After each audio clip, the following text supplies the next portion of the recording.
حضرت عبداللہ بن عباس رضی اللہ تعالیٰ عنہ فرماتے ہیں کہ ایک شخص کے مکان میں کھجور کا درخت کھڑا تھا جس کی شاخ پڑوسی کے مکان پر بھی لٹک رہی تھی اور وہ پڑوسی غریب تھا۔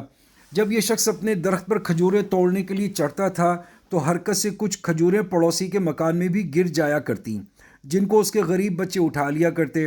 یہ شخص درخت سے اترتا اور پڑوسی کے مکان پر جا کر ان بچوں کے ہاتھوں سے کھجوریں چھین لیتا، حتیٰ کہ ان کے منہ میں انگلی ڈال کر نکال لیتا۔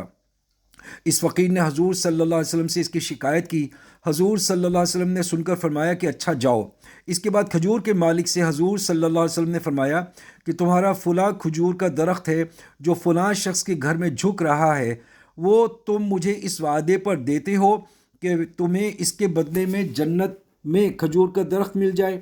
اس نے عرض کیا، حضور صلی اللہ علیہ وسلم، اس کے اور لوگ بھی خریدار ہوئے اور میرے پاس اور بھی درخت ہیں، مگر اس کی کھجوریں مجھے بہت پسند ہیں، اس لیے میں نے فروخت نہیں کیا اور یہ کہہ کر اس کے دینے سے عذر کر دیا۔ مالک تو بہرحال وہی تھا۔ حضور صلی اللہ علیہ وسلم نے یہ سن کر سکوت فرمایا۔ ایک تیسرے صاحب بھی اس گفتگو کو سن رہے تھے۔ انہوں نے اس کے جانے کے بعد حضور صلی اللہ علیہ وسلم سے عرض کیا کہ اگر وہ درخت میں لے کر پیش کر دوں تو کیا میرے لیے بھی وہی جنت میں کھجور کے درخت کا وعدہ ہے جو حضور صلی اللہ علیہ وسلم نے اس سے فرمایا تھا؟ تو حضور صلی اللہ علیہ وسلم نے فرمایا، تم سے بھی وہی وعدہ ہے۔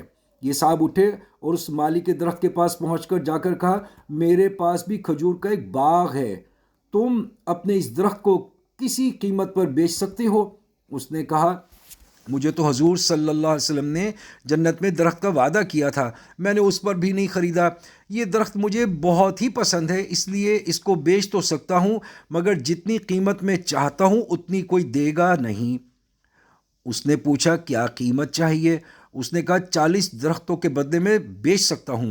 اس شخص نے کہا، ایک ٹیڑھے درخت کی قیمت 40 درخت تو بہت زیادہ ہے۔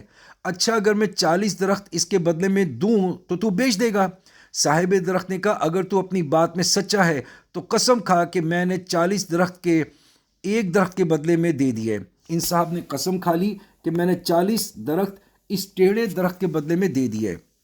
اس کے بعد وہ صاحب درخت پھر گیا کہ میں فروخت نہیں کرتا۔ ان صاحب نے کہا کہ اب تو ہرگز انکار نہیں کر سکتا، تیرے کہنے پر میں نے قسم کھائی ہے۔